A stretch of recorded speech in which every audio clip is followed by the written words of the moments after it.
These are the creators of The Financial Diet, which is a website and YouTube channel that complexly works on helping produce. You guys talk about the personal finances. Yes, of we people. do. Well, mostly Americans, though, and mostly young women. Yes. Mostly Americans, mostly young women. So we're going to have some American-specific questions, because I asked on Twitter if people had finance questions for you guys, and now I have them on my phone. Yes, it's very hard for personal finance to be about more than one country at once, especially America, because America is a very unique situation for a lot of we got a lot of things. Got 401ks, got Roth IRAs. Insurance is something you have to figure out on your own. SEP IRAs. SEP IRAs. So you're like the young Susie Orman. Oof, but there's two of you. No. You don't like Susie? Absolutely not. Well, first of all, there's a lot philosophically that I'm not on board with, but also, more importantly, her style is awful, and part of the reason we created The Financial Diet, because most of financial advice involves screaming at people. Yeah, she's very prescriptive, isn't she? Yeah. She's like, you have to do this thing or you will fail. But that's what I want. Someone to tell me what to do. So I have some questions that have been asked. Lots of people wanted the answer to. I am also curious about this first one. Is it better for your credit score to carry over some debt on credit cards month to month, or just pay it off completely? It is better to pay off your credit card balances in full if you have the money to do so. Yeah. The thing is that if you don't have the money to do so, you don't want to necessarily deplete your cash reserves, because then if an emergency comes up, you'll have nothing to tap into. So it's really important to save some money in that part of your budget to kind of pay for the unexpected. Fund. To be clear on your credit score, if you make the payments on time, that is what goes toward your credit score. The whole paying the minimum balance just extends how much money you're actually paying. So paying on time is what matters for credit score. Leaving money on the card is what really gets you in trouble. Yeah, it's what costs the money. Yeah, for sure. But never drain an emergency fund to pay off a credit card in total, because then what happens in case of emergency? Yeah. Well, that credit card. Yeah, that's how people get on the hamster wheel, and we say get off. And this is a 4-minute show, so most of this is probably cut. But for the record, there is a part of your credit score that is determined by how much of your available credit you are using. So obviously there's the argument to be made that when you pay off a credit card in full, you're reducing the amount of credit utilization, as they call it, which will help your score. But it is much worse for your score to miss a payment than to have a higher utilization. Credit utilization is not an inherently bad thing. You just want to keep it low. The credit card companies want to see. But if I use all of my credit, then that's not helping my credit score. Yeah, that's a bad thing. That's a bad thing. Generally speaking, I want to say it's under 30% that you want to keep it to really benefit your overall credit score. But credit agencies want to basically show that you're not out there using every dollar that you're given. Sure. I still have a $3,000 credit limit, and I'm like, what? Come on, guys. Did you just? That doesn't make any sense. It really doesn't. I don't know. That seems really put yourself low on blast, but financially you should have a lot more than a $3,000. Well, actually, no, because you do have to accept their increase. Oh yeah, it just means you've never accepted, but they've offered it to you, right? I don't know.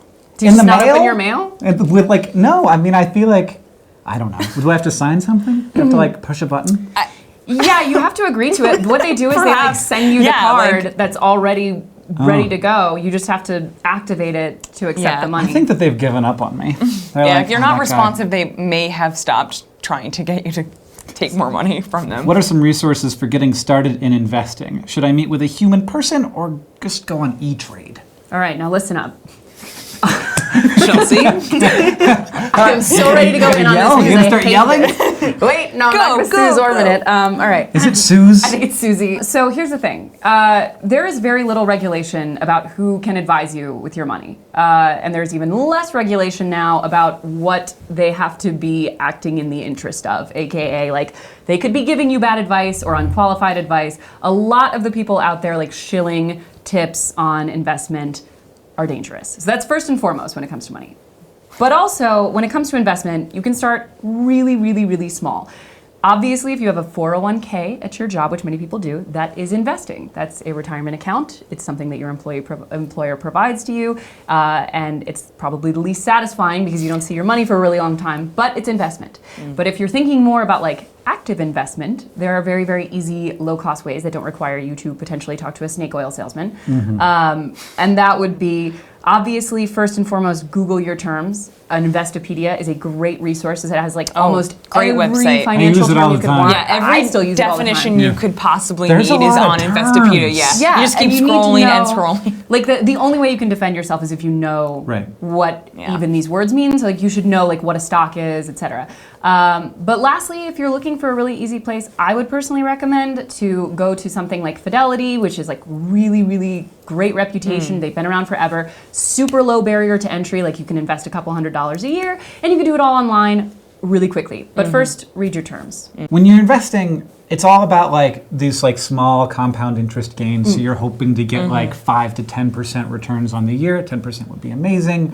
But if you're working with one of these people, sometimes they take a pretty substantial percentage of what they make for you, which means that you're going from making 5% a year to 3% a year, which is a huge difference in terms of compound interest. Absolutely. And there are a lot of no and low fee options out there. But one thing that I think is really important for an audience that might not know anything about investing is that a lot of people think that investing means individual stocks, which we actually really don't advise our audience really to do that because A, studies show that on any length of serious time, it underperforms the market average, individual stock picking, and also it's just incredibly unnecessary. Like you can... It's like gambling. It's pretty essentially much. like gambling. Yeah. So we say we only really invest in stocks, individual stocks, if you want to support the company or if you just love the thrill of gambling, which, hey, have at it. But like, don't do it like...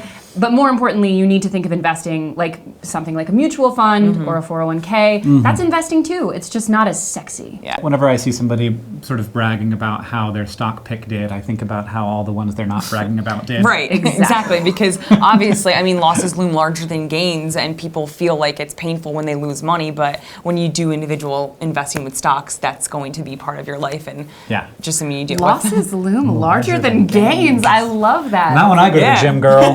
Can I just briefly mention a study that we reference all the time that makes me laugh so much? It's the kitten one.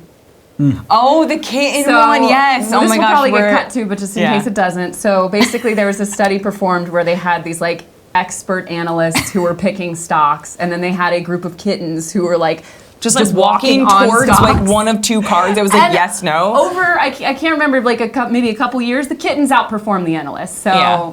By just like random chance. So get a cat. So get a cat and get him picking. How do I eat less fast food and also spend less money on fast food?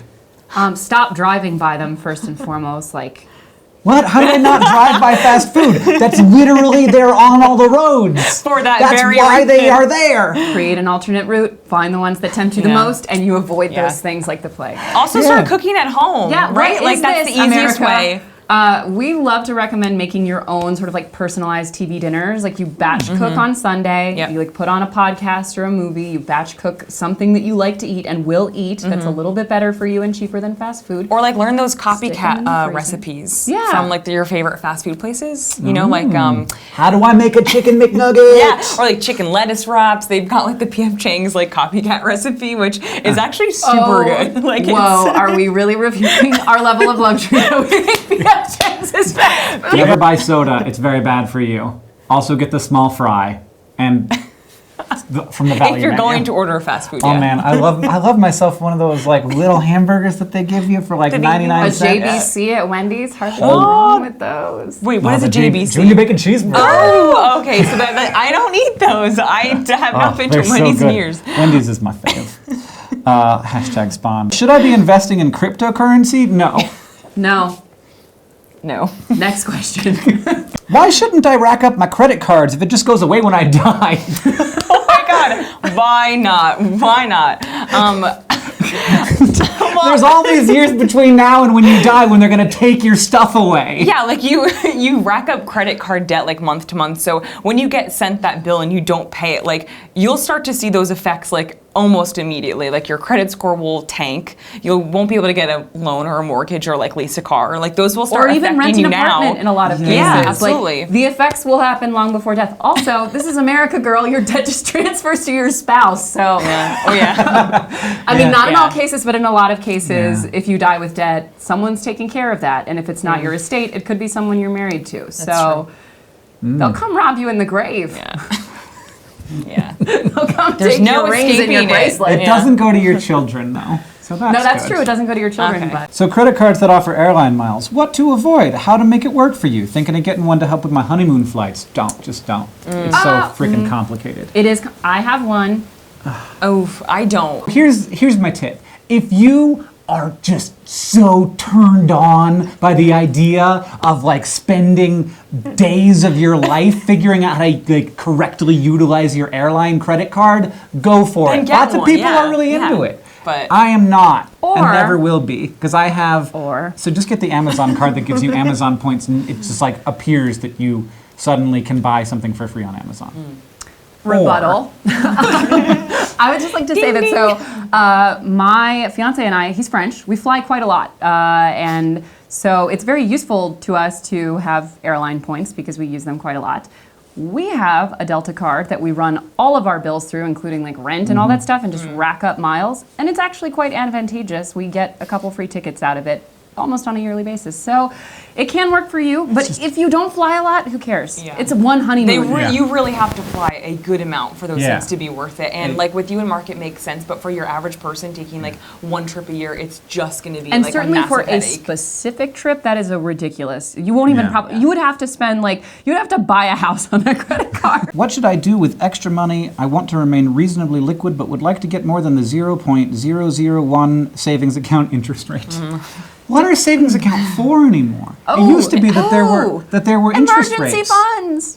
You must Well- keep your emergency fund totally liquid, and it's either going to be in a box under your bed or in a savings account. Right. Okay. So a separate account so that you're not accidentally drawing out of it. Yes, That's so what it's for. You must, we always say your savings account is just for your emergency fund, which is about 3 to 6 months of monthly cost of living so that you can help yourself in emergency. But other than that, your money's just sitting there, so don't keep it there, but also don't keep it in your checking account because then you will spend it all the time.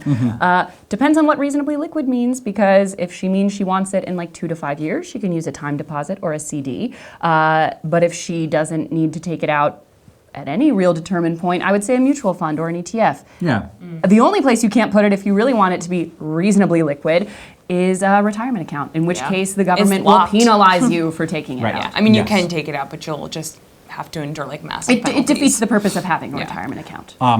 Speaking of which, this question didn't get onto my list for whatever reason, but someone was asking, they're changing jobs and their 401k is rolling over to the new job, and they were wondering if they should just take their 401k out and pay off their student loans with it. I would not Oh recommend. no, and also a hard no.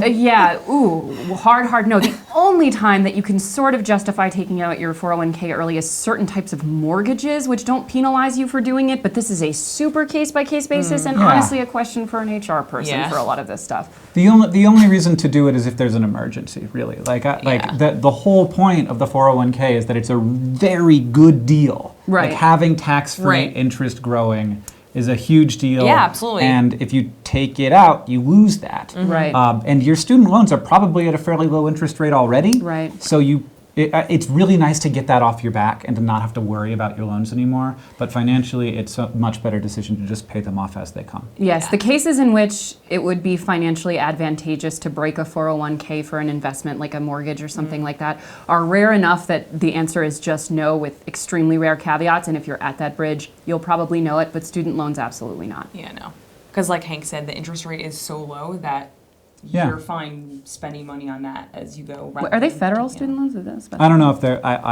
He didn't say if they were private or not. Private student loans are a whole other thing. Yeah, you would have to really see the calculation. If they're federal, then almost absolutely no. If they are particularly criminal, Predatory, yeah. predatory ones, perhaps, depending on how much you have in the 401k, and how long it's been there. Anyway. Yeah. You got to do that. Got to do those. There are a lot interest of these rate questions that we get asked all the maths. time that's like, we would really need to see your Yeah. Yeah. entire financial history. Last question. Why are jeans so expensive? Why Because are you wear they them so so cheap? much and forever. Because you wear them so much and forever. It depends what kind of jeans you're buying, though. Like, are they stretchy? Are they fashionable? Are they just like workhorse Oh, Do they have? jeans? Do they have Like- giant holes in them? I knew this was coming. These are Abercrombie. I am a cool kid in high school. How dare you? Like, these are Old Navy jeans, like $40, but like you can tell they're like not good Nice, jeans. Like yeah. they don't wash well, but they just like do their job. Originally I feel like I speaking- should tell everybody where my jeans are from Yeah, because where now they we know about from? yours. They're from Uniqlo. I love Ooh, Uniqlo. Love that place. I will say though that jeans originated as like workman's clothes, Yeah. and they're super durable. And good pairs of jeans you can wear for 5 years. So Yeah, worth it. break it down to cost per use. Frankly, if you look at the technology and the work that goes into the production of a pair of pants, I am amazed at how inexpensive they are, and I think we all should be. Thank you to the Yes. people who make jeans. Thank you. Except you forgot some spots on mine. No, there's like serious technology Yeah, that goes into Jesus. making durable, holy pants. Yeah, like, how does this Because not when I tear? get a hole in my pants, it's just like pants over. This now they're shorts now, but when they like pre-make the holes, they make them durable holes. This is not going to go in the video, but I specifically said before we started that people in the comments were going to be like, there's a problem with your jeans. And now they're for sure going to do it. Just like have a graphic that like circles the holes and just be like, That'll get be it the out of the thumbnail. way. What Is is like this? you won't believe with a financial diet. There's going to be a red circle with an arrow. Everyone look. Yay. Thank you guys. If you want to watch more of The Financial Diet, which you really should, it's at youtube.com/The Financial Diet. You guys are on Twitter and you have a blog and all that stuff as well. There's links in the description. Thanks for hanging. John, I'll see you on Tuesday.